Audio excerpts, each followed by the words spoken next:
Good morning, everyone. Welcome. This is Angela Coulter and Sarah Sieg Avignoni.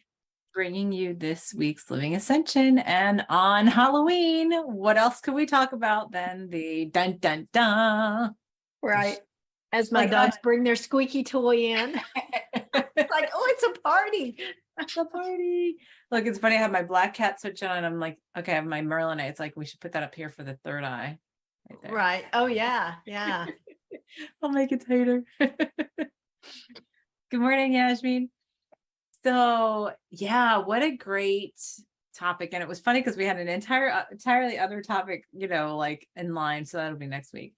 And this came up and it was like, well, of course we're doing this on Halloween. It would be perfect to talk about the shadow. So you hear about that all the time. Well, not all the time, but you do hear about that in the spiritual and consciousness community.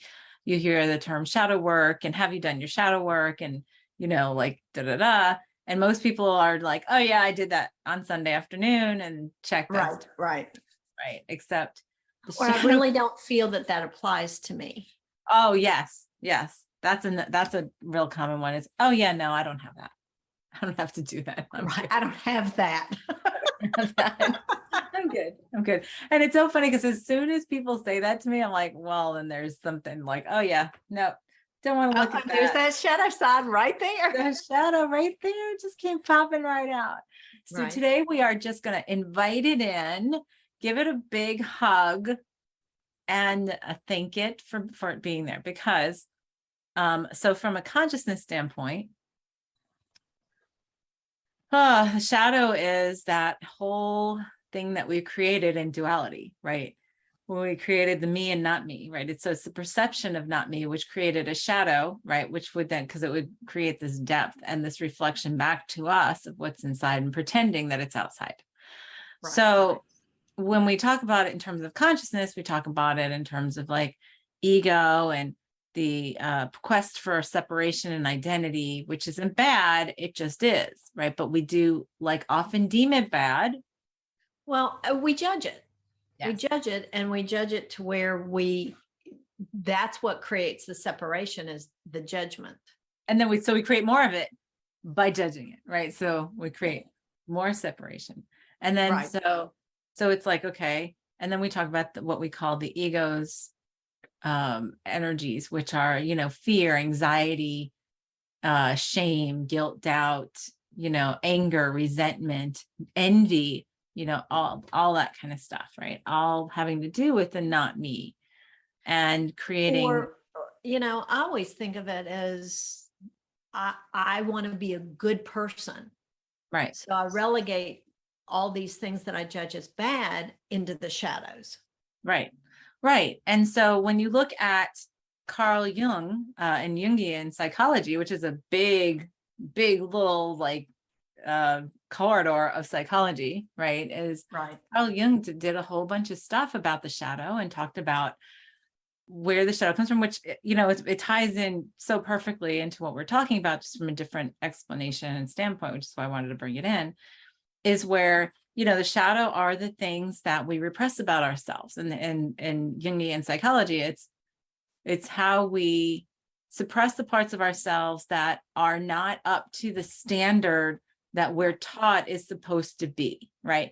So we're taught this in one way, shape, or form, whether it's by our families, by our, culture, by our beliefs, all that kind of stuff that we say, and we're constantly judging, we're constantly comparing. And in our minds, it's like, well, if I don't like this, or I don't feel like I should do this, then I should be ashamed of myself because I'm not agreeing with that standard. And so that shame, what I'm ashamed about, I'm going to put into the shadow, and I'm going to put it into the closet. Right. And in doing it so thoroughly, we squash it down to the point where it becomes unconscious. And it runs the thing is, we think that we put it in the closet, but it's actually the one at the steering wheel when it's unconscious, it's driving us. It's the It driver's causes, seat. Exactly. right. And then that's where, if we go back to talking about like what we talked about last week about our passions, well, then we say, this is my passion. And yet it can be driven completely by the shadow and the lack of being able to, like acknowledge it. Right. So what happens is the more shame we get, the more we suppress it, but then the more it drives us, because the more it wants to push itself into our wholeness, right? Because we're lacking our wholeness, because we're pushing that outside of ourselves. So it's which we can then tie it back even further into what we've talked about the masculine and feminine, right. About how, okay, I'm incarnated right here, right now in the female body. So I judge those characteristics about myself that society and my belief tends to think is more masculine. So I'm going to judge that, and I'm going to say, oh, but that's not who I am, and put that in the closet. And then it turns into, that's actually what's driving me. Right. Right. And not only that, but it's also what you judge the most in others around you. Right. Yes. Which is simply an attraction of this is what I came here to look at. Right. Right. So, let's give examples, because there's so many of them, and it's a challenge for many to see around to that. Right. So being, okay. Let's talk about the traditional feminine, right? Like because we're going the feminine, the masculine, right? And it's like, okay, so what do people teach girls? Be polite, be, soft-spoken, be, like have your manners, be upstanding, play nice, right? Be giving, blah, blah, blah, right? And if they be attractive, I'm sorry. How can I forget that? Because that's what the main thing around. Pay attention to how you dress, your looks. Are you soft? Mm-hmm. Are you feminine? Right. And are you non-intimidating? Right. And by the way, like let's say somebody's growing up in a household where that's what you're taught. Well, then it's like, okay. And every time you act the way I want you to, like be feminine and soft-spoken and polite, I will reward you with my love. Right. And if you don't act that way, I will punish you and make you think you're a bad person for being that way. Right. So then what happens to that individual is they put it in the closet. They put the assertive side to themselves in the closet, right? The side, whether it's their desire to play football. Right. Or use power tools or just dress in sweats and not wear any makeup and not care about their hair, and cut their hair short, cut their hair really short, like, and be a tomboy, right? Like, which is how, we used to, in our generation, they used to call it, right? So it's like, so then they put that in and not only then they put it in the closet, but if it gets pushed in and repressed long enough, then they grow up to be this, okay, this is like, the epitome of this is my feminine, I'm being the feminine person because that's what makes me valuable and loved. And any other female who does not exhibit this way, I'm going to judge as what's the matter with you? Like, why? And I'm going to resent society for not rewarding me for just being that. Right. Like I got at home. So there's your shadow. So your shadow is the shame that you have of the not standard that you're given in society, right? By not like, because the part of you that is more assertive and doesn't want to wear makeup and wants to have the short hair and wear, suits instead or pants instead of skirts, like, which was the older generation, but like things like that. Play with, like play in sports instead of, whatever is considered feminine. So it's a lot more blurred today, but not that much, because you still have a big like focus on what it's a girl supposed to look like. A girl supposed and we can even tie this back to our passions. So what if your passion is multifaceted? it is as a blend of that masculine and feminine, and you've so judged those masculine characteristics and traits, but yet you're constantly drawn to the passion of this, but yet you won't allow that fullness of yourself to be expressed through that passion. So you find yourself drawn to this, but continually frustrated at your belief that you're failing at your passion because Right. you aren't allowing that integration. Right. Well, and if you want to flip it on the other side, the unconscious passion, right, then could be, oh, well, then I decide I'm going to be something like in fashion or in, makeup and, like in whatever, so that I can make sure that women look feminine. Because if they're not living up to being a female. So there's the shadow running your passion, right? And or there's 1,000 other things, but that's just sort of what comes to mind because we're being very, very stereotypical, like in trying to, give an example. So let's flip that around on the masculine side, right? For boys. What are boys taught when they were kids? Well, Right. they've got to be rough and tumble. Right. They Not only that is they have an excuse because they are victims to their testosterone, right? They can be wild and unkempt and, but depending on what family you grow up in, it depends on how a man is supposed to act, right? You never cry, you don't do this, or, like you act this way. The emotions. Right. That's the big one, right? Because those Suck are, it up, be a man. right. Those are, don't cry like a girl. Right. Or don't throw a ball like a girl. Right. Or run like a girl, right? Or things like that, right? Yeah. How many times have you heard that? So like a boy is brought up with that over and over and over and over. And so in their mind, they equate anything that has to do with emotion or being like you can't play with dolls. Oh my goodness. I remember when my kids were growing up, I had friends once that the mom was very like equal and both her daughter and son could play with whatever, but the dad was very like he was like pretending he was okay with it, but when she got her son a Barbie doll, he was like, I draw the line here. Right. It's okay if his little action figures are Star Wars or firemen. Right, but not a Barbie doll. But it can't be a mom and a baby and a family. Right. Or, like God forbid, like the boy wants to dress up in a dress or like as a princess or a fairy or something like that. Or right? makeup. Right. Or makeup. And so like, that's what our society teaches. So this is what we're talking about in the Jungian standpoint from the psychology. It's the, okay, so then the boy grows up to think that anything like that, he's not allowed to like. So that's put in the closet. He's not allowed to have emotion. He's not allowed to be sensitive. He's not allowed to like girly things, like what's considered girly, right?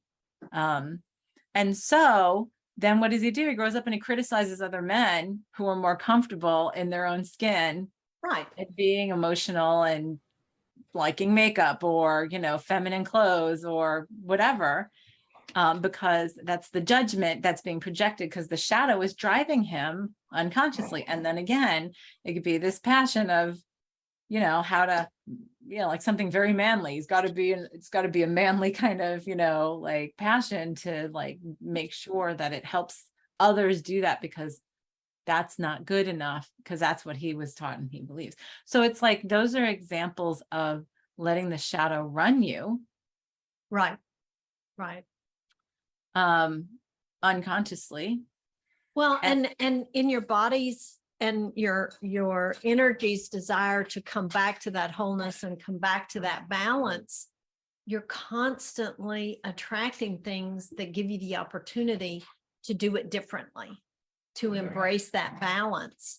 And, as in the Jungian quote, it's like, we call it fate. We call that unconscious attraction fate because it's saying, I'm here for you. You need to look at me and I hate to use the word use, but look at me and see the value, see the beauty and the harmony in this balance. Yes. And so when we welcome in the shadow, right? When we welcome it in and we say, thank you so much, because it's held all these things in a big bucket for us. Right, right. That's when we actually are able to start unpacking the motivations of a lot of things that we've been very confused about within ourselves often, right, as adults, and everything. And like, well, why was I driven to do that? Or why have I always judged that? So what happens is, the first thing is say, okay, so what am I ashamed of? And often to ask yourself what you're ashamed of, it takes a lot of work to even get an answer because we repress it Right, right. so much. Well, and so much has to do with what you want to believe about yourself. Right. Well, because of what you've been told, it makes a good person. What makes you valuable, right? Again, back to your parents, culture, belief systems, so / religions, whatever. TV. TV, right? Oh, commercials, right? Right. Which is nothing but marketing of manipulation as Psychology. you need this so that I can have your money. I mean, Well, but what I'm going to tell you is you need this to make yourself loved, to make yourself happy, to make yourself, like desirable, or have made it, right? Right. We were talking, or even, lately to be healthy, right, right, because you should be afraid of death. right, right.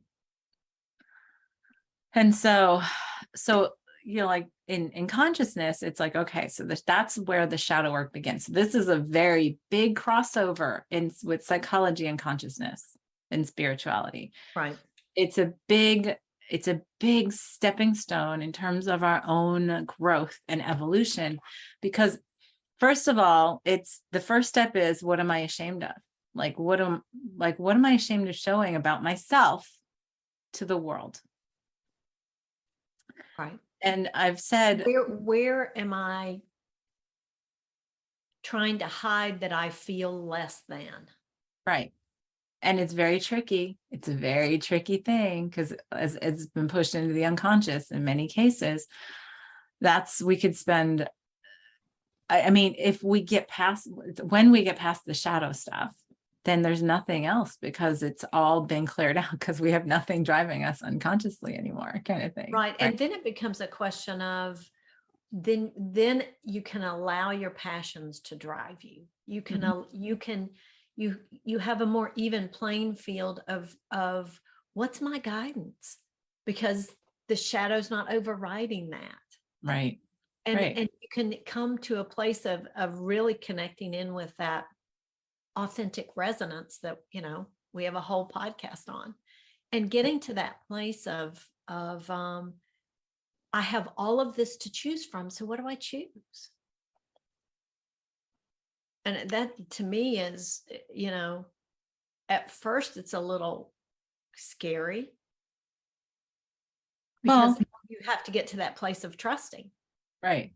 Well, and it's beyond even trusting. You have to get to the place of being able to look at it, right? So the one day a year, absolutely, that's the one day a year, we take it out off the shelf, dust it off, and put it up for the world to see, is on Halloween, when we're like, yeah, I want to watch the slasher movies because the more blood, the better. And right. Well, and we let the ghosts out of the closet and we put them in our front yard.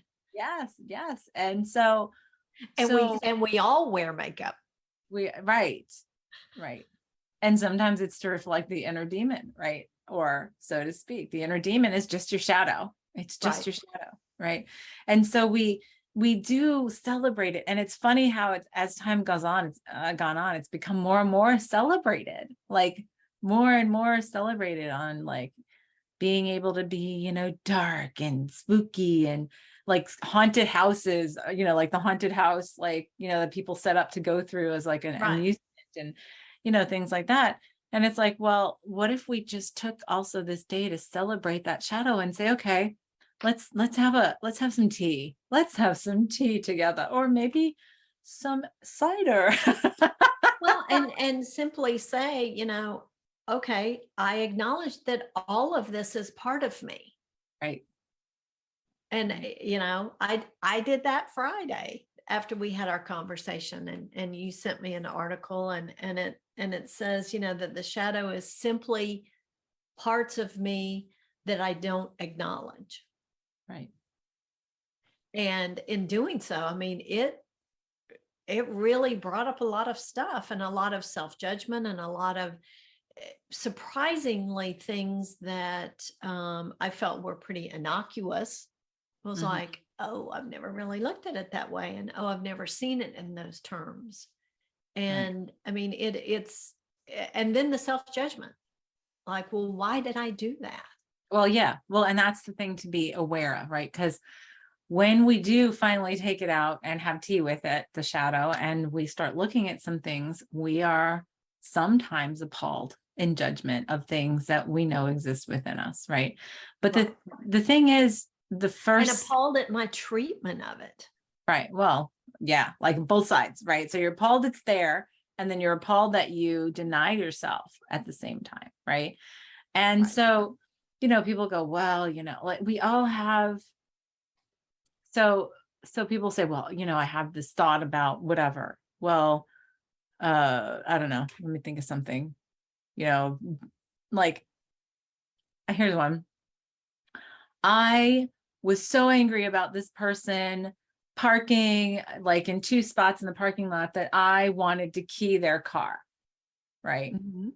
I mean, I've heard people say things like that, right? Right. We've all had days like that. We've all had days like that, right? And when you look at something like that, right, and you go, well, that's horrible. Like, why would I do that? Because if somebody ever did that to me, I would be, appalled. And you don't know the circumstances of Right. why they parked that way. Maybe it was somebody Right. else was parked funny and they did the best they could. Right.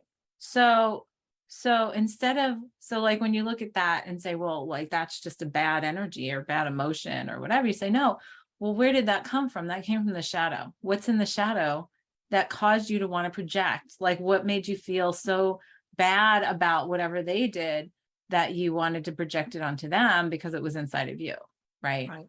And it's like, well, because I would never do something like that. I would never like blah, blah, blah. Because, well, when you say I would never, that means because I'm a better person than that, because I'm valuable. And there you go into the shame. Because if I wasn't, it would be shameful, right? That's where you hit the shame part. And so that's a key. And it's so hidden. See how hidden that was? It's like 5 steps, right? And you're going, well, I was just in a bad mood. Right. Right.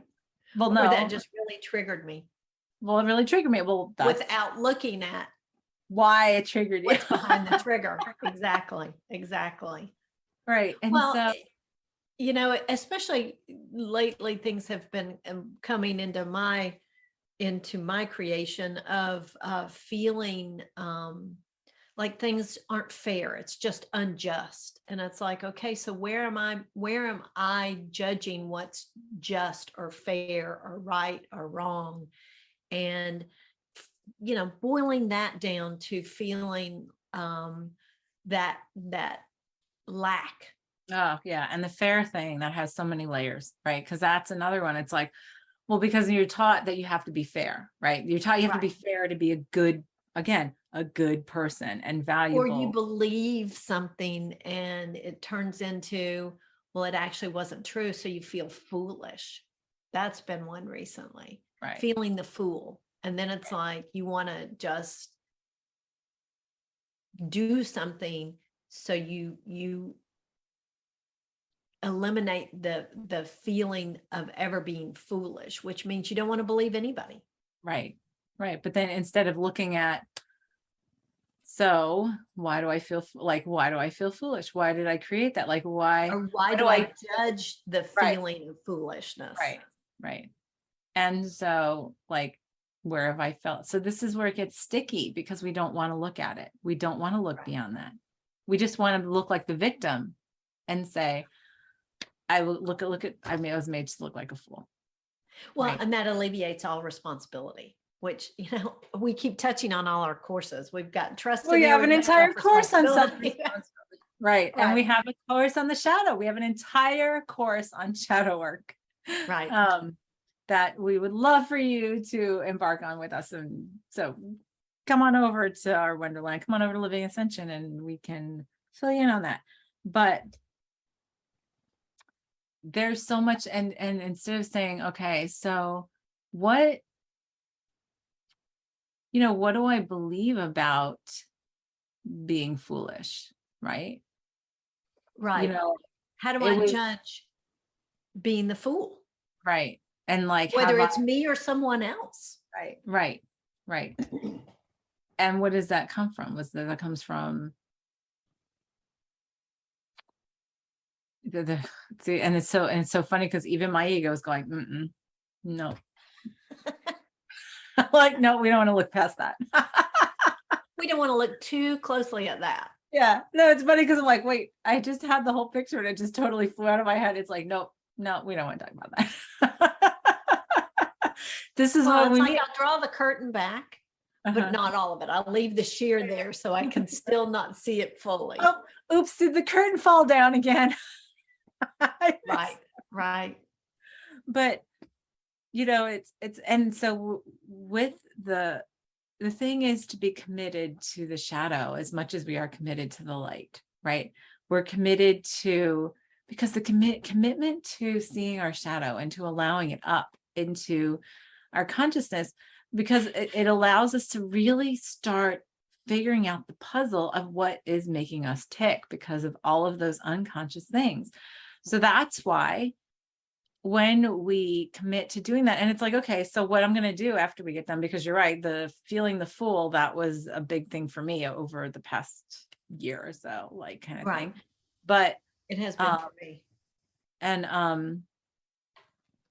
being that I started going there and it was like, nope, that's okay. We can talk about other things. Right? Well, and for me, I found that it stemmed from that judgment of I was better than that. Mm-hmm. Which is right. Which is that hierarchy and that, yes, yeah. Right. Exactly. Yes. And so the thing is, and I love that, and in the Jungian psychology is like the where to look for it is the shame. Like, what am I ashamed about within myself? Right. Because that's essentially, that's what we do with the shadow, is what we're ashamed of, we hide. And I think something you said to me yesterday in a text is like, but what if that's where your strength lies and you're simply just covering it up? Yep. To go play in this. Right. The lack, the less than. And if you take that moment and dust off all of that, all of your shadow stuff, what if that's where you find your strength? And, I don't even want to use the word power because a lot of people have judgments surrounding that. But if that's where you find your passions, that's where you find your purpose and your authentic essence. Yes. What if that's where it is? Yes. Yeah. Well, and we've said for years that we've gotten that the deepest truths are hidden in plain sight. And to me, that would be the shadow. Right. So, and it's not like you have to go on a long, laborious journey to find who you really are. You have all the information. It's just a question of looking at it with that observation and acceptance and an unconditional acceptance of whatever it is you see. Mm-hmm. Because, the first thing you're going to do is look at why I feel ashamed, right? What made me feel ashamed of this, and what's really underneath it, because it really sometimes takes 5, 6, 7, 10 steps to get there because you've hidden it in so many layers, right? This is not an overnight thing. It's not something you do on a Saturday afternoon, because this is what drives us so deeply. Right. I mean, this is what we do continuously. And for years, you and I have been doing shadow work, and it's still hitting us right between the eyes. Right. So, I mean, last year was a huge year of shadow work for me, and I still have stuff that's coming up. Right. And when we were talking about it Friday, like all weekend, I've been like, okay, I'm going to commit myself to seeing this. Cause you know what hit me? And when we were talking, when I called you, it was like, in this moment of like in a moment of quietude, this is what the importance of meditation is, and being able to clear your mind. I was literally just walking by myself. and it was just this little tiny voice that was like, this is why, this is how I came into this life. This was a chip I had on my shoulder that I've never let myself see before.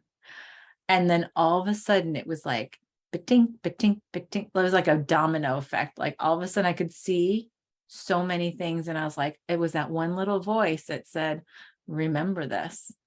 And then the feeling came in, and then I was like, oh, wow. Right. And that twisted everything back into perspective versus all the things I'd been denying myself or calling myself victim to or whatever. And I was like, oh no, this was all my creation. It was all on purpose. It was very purposeful. And as soon as I could see it in the bigger picture, I was like, oh, look at how powerful I am. Right.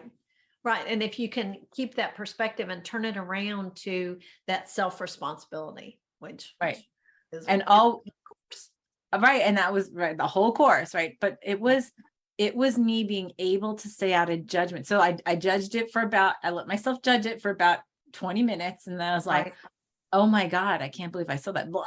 Like I sent you the whole puking emoji. And I'm like, blah, blah, I just want to puke all that up. But then once it came up and I looked at it and I was like, I sort of laughed to myself like, wow, that's so brilliant. Right. We're so creative in fooling ourselves. Right. So creative. And so it took me, that was Friday. I think it was Saturday morning. It took me till Saturday morning for me to even talk to my husband about it, because then it included him and our interactions and all that kind of stuff. And I said, well, this is my big epiphany yesterday. And I went through and I was telling him. And at that point, I had no shame, no anger about it. I was like, look at how brilliantly I did that. And then he was like, because then, of course, then he could see it in himself. And I said, and the funniest thing is the one thing I have always ridiculed you about since we have known each other for 30 years is the biggest thing that I have done to myself in my life.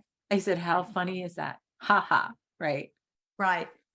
And so, and I'm like, except I hid it from myself, but I had to marry somebody that was just going to put it in my face and put it in my face and put it in my face and put it in my face until I finally saw it. So thank you. Right. 30 years later.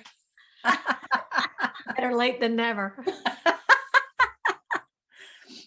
But then it was, okay, well, now I see it. What am I going to do with it? Now I want to see it. I want to see it in its fullness. I want to see it in its fullness as I have played it out so that I can understand it and understand myself better. Right. And so that's what I'm still processing through. And it's like, wow, that one little thing, that one little voice that brought in everything, that little tiny key.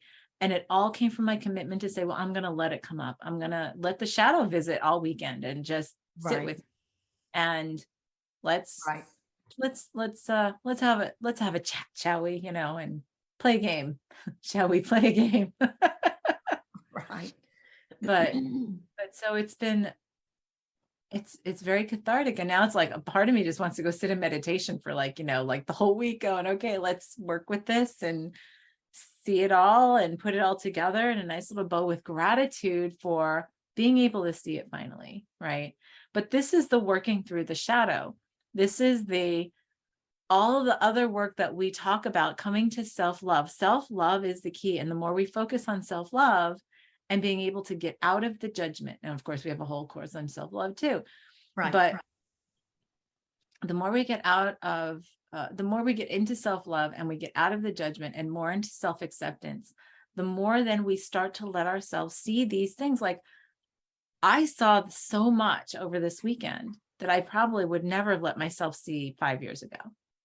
Oh, absolutely. Obviously I did. Almost to a different level, whether instead of just skimming the surface, it was like deep dive. Absolutely. And it's not that it's there's the on. It's not that it's it takes us a long time because that's what we run ourselves by. And in fact, it goes back to talking about the masculine, feminine energy and the masculine built in separation and creation through separation. Well, we created the shadow through that energy, right? Right. So, and it's not bad. The shadow is not bad. We've made it to be bad because we're afraid of it, because it's what controls us. Right. And you can't have one without the other. We've talked about that so many times, that the dark is defined by absence of light and the light is defined by absence of darkness. They define each other. Yeah. They create each other, in other words. Yes. Yes. So the more we commit ourselves to wholeness, like we talk about oneness all the time in the spiritual community, but truly what Sarah and I have talked about for a long time here is the wholeness is so important, because we deny ourselves. So even if we took it away from masculine, feminine, we just made it light and shadow, right? Right. Just like the yin and yang. Right. We cannot deny ourselves the shadow, because it's actually what we believe is one of the most beautiful parts of this level of density and these dimensions, because it's what has created such a texturous, saturated experience when we're embodied here. Yasmin says totally. Yeah, so it's that kind of weekend for me as well. Yeah. Right. Yeah. And so, go ahead. Oh, no, go ahead. No, so that is where, when we talk about shadow work, that is like, you can just focus on shadow work, but we don't feel comfortable with that. We don't like talk about shame, right? How many people call themselves light workers, but how many people call themselves dark workers? It's getting more, but how about oneness workers?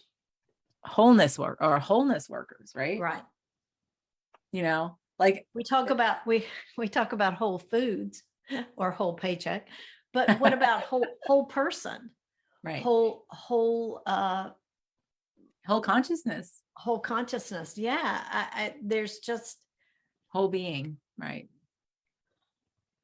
We were talking last week about the being. Right. Doing for being. And you aren't fully being until you allow this shift in your thinking and the shift in your beliefs of what being really is, because being is actually all of it. Mm-hmm. Not just that I judge worthy of me being. Yeah. It was funny this morning. My husband did something and I was bussing on him because it was very out of his character. And he's like, well, okay, excuse me for being human, right? So we always say human being, but really it's the being human, and the human being is the living in separation from wholeness, but in separation, in wholeness, in separation. And it's like, we either typically talk about one or the other, but now it's time for us to allow both. Right. All of it. Right. So today our meditation, our energy session here will be, I think, inviting the shadow out to play, right? To have not even play, just, well, maybe we can play a game of chess. I don't know. Inviting the shadow out to have a chat in acceptance and non-judgment, right? Complete acceptance, to say, okay, where is it? And if you want to look at, if you want to look at it from the non-woo side, I mean, there is no non-woo. It's all the same, right? Psychology, you can call it psychology, you can call it consciousness and spirituality. It's very connected. It's like, okay, what am I ashamed of? Right. Exactly. What am I so like, and maybe we set ourselves to say, okay, I'm going to set myself to see to visit with the shadow this week, not just today, let's say this week, right? And in love and acceptance and gratitude, and hold that space to allow myself to see what it is that I have not been able to see within myself that drives me unconsciously, right? So that I can come to authenticity, authentic resonance within myself. and to allow myself the space, just the holding space of the visit, right? Just in your mind, if you want to see it as a visit and personify it, we're going to hang out together. And Right. I'm It's going like I'm going to be present with it. Just and like I'm we going to talked really get about to know before. you this week. I'm going to really get to know my shadow this week. And I'm going Right. to do it with love, right?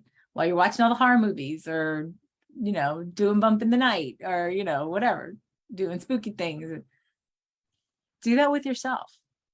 Do that with your shadow and give it the respect and love that it deserves. So that's what we'll do. We'll hold ourselves in that space to allow it to come up with love and gratitude, in a way that is palatable and easy to comprehend and see, what's been driving you unconsciously, right? And Right.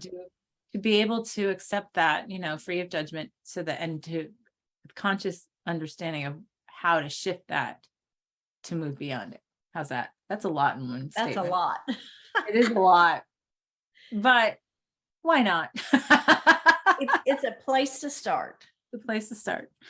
All right. So everybody take a deep breath, close your eyes. As we step out of separation, back into wholeness and oneness. And we hold ourselves at the vibration where that is our truth. That is from where we exist, create, and experience.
Oh, I could have stayed out there all day. I Right. just, it was so interesting because it's like funny how the energy changes like around Halloween and people are like, oh yeah, okay, I'll just take it out and dust it off, right? And it's like it was like I was sitting on the front porch with my shadow, right? And having a glass of wine together and and then I started seeing these things and it was like they were like rotten pumpkins, right? And they had like maggots in them or whatever. And I basically was like, go ahead, reach in the shadow. And I was like, but it's Halloween. Of course I'm gonna reach in because it's Halloween, right? Because I can do that. So I did, and then I pulled out this like golden nugget, which I always talk about the golden nuggets, right? And it's like, oh, and it was like, okay, and then like there were different things like scorpions, and what made me think of like that. There was a TV show for a while and they made people do stuff like their deepest fears or whatever. Right. Right. Yeah. It was just like, yeah, well, you either accept the illusion as it is, or you can just grab that out of there, right? So I was like taking stuff out, and it was like a diamond or different things, and it was like all representative different parts of myself, and I was like, oh, this is going to be a fun week, and it was just so fun. It was like it was so much more acceptable, right? And then it was Right. like, yeah, so then for us to be able to do it collectively is even more important, but the most important part is our own stuff first, right? Right. Yeah. It was like, so I was seeing that, and then it was like everybody had their own pumpkins, and then everybody had whatever, and then it started to, bubble out, and then I was like, oh, I can just do this all day. This feels so good because it felt like such a relief. Right. From holding up a facade. Yeah. Mm. Mine was very zodiac oriented, which is, not something that I practice or dwell on a lot, but I find that I define myself and my predilections. Oh, well, I'm a Libra. Everything's, I crave that balance. I crave that because I don't want to say you never, but I typically never see the scales of Libra unbalanced. They're always pristine, clean, usually empty or else equally balanced. Mhm. And it was like going back to asking my question, what am I ashamed of? And it's like I have struggled and grew up in a household that struggled with it had to be clean, it had to be neat for others to see. And that you sacrificed everything to keep it that way, even though your natural tendency was not that. So it kept you in that constant strife of that battle. And I kept saying, but I'm a Libra, it should be this way. And I saw those scales, with the one flipped over, the chains all askew, everything. Right. And it just made so much sense Mhm. because it doesn't always have to be that way. And that I spend so much of who I am in keeping that facade, keeping that balance when, everything ultimately is in balance, no matter what it looks like. Well, and underneath it is, well, maybe you like being a little dirty. Like there's nothing wrong with that, right? Absolutely. And And so, that's, you've got to get your, cooking, you got to get your hands dirty. right? You've got to get in there. Every creative aspect Yes. has a little bit of destruction mixed in. Yep. Right. And if you avoid that because you think it's shameful or bad, right? Right. Then you Just never like if we had a campaign to save the caterpillars, we'd have no butterflies. right. Right. Because it's got to So, go through that process of breaking down to recreate. uh-huh. So that's Right. what mine was filled with, and so much gratitude and aha moments of, oh, I see why the thing I've railed against and struggled against is actually right Right. here for me. It's the Right. gift. Right. And then the next question is, well, what if I did let it just be dirty and Right. destructive? Right. And that's when unashamedly, like unapologetically. that's when Yeah. the big breath came in of, oh God, that's so much easier. Yeah, right. It's like, oh, you mean I can do that? Right. Right. Right. Yeah. And that's what we're talking about, is there's so many layers to that, right? Like what's under that and what's under that and what's under that. It's just, and okay, so open the door just a little bit, Right. just a little bit. And Journal, right, please. Yeah. Because these thoughts come up, and then it's when you write them down sometimes, if you're not used to processing this stuff, it's like sometimes I find when I write stuff down in my journal, like I see it differently when I see it in writing, and then I'm like, or when I come back and revisit it and go, that feels totally different now. Right. Right. All right. So a little playing for this week, and please share, like, and share with those. Follow, Share, subscribe. like, I mean, I think it's the time of the shadow right now. It's the time for the shadow to come to that, not just today, not just this week, Not just Halloween. not just Halloween. It's time for us to, and it's funny because, when we were talking about this Friday, it was like, oh yeah, because it was in October of last year, we actually launched the shadow module of our program, the shadow course. So yeah, play with it this way. And, please like and share, because this, like we said, I mean, I know we say all this stuff is really important, but the shadow stuff, that's really key. And we tend to blow over it because we're not comfortable with it. Right. And what I saw collectively when we went out there too was, oh, everybody loves to be uncomfortable. It's like you're uncomfortable with it. And so in Halloween, it's okay to be openly uncomfortable with it, but love it at the same time. So it's like, so let yourself sit with that. Have a glass of wine or a beer with it, or smoke a doobie with it, like Right. Do some bonding time with your shadow, because it's a part of you. And the more you do that, the more it'll start to meld back together. And that you then, like I said, when I was able to start seeing a lot of my motivations through my entire life as a completely opposite as what I thought they had been. Right. And I was like, it took me it took me a hot minute, because I was like wanting to judge, but then when I sat with it and I just sort of looked at it without judgment, I was like, wow, that's pretty brilliant. Look at how brilliant I am. Exactly. I fooled myself for 53 years. It's awesome. Absolutely. So yeah, so play with that this week. Please like and share.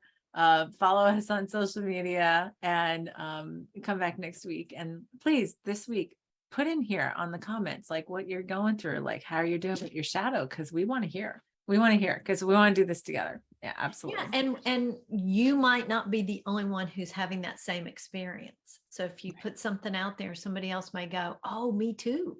Yeah, exactly. All right, so everybody have a great Halloween. Have a great week, and we'll see you next time. This is Angela Coulter and Sarah Sieg Evagnoni signing off with this week's Ascended World. Have a great one, everyone.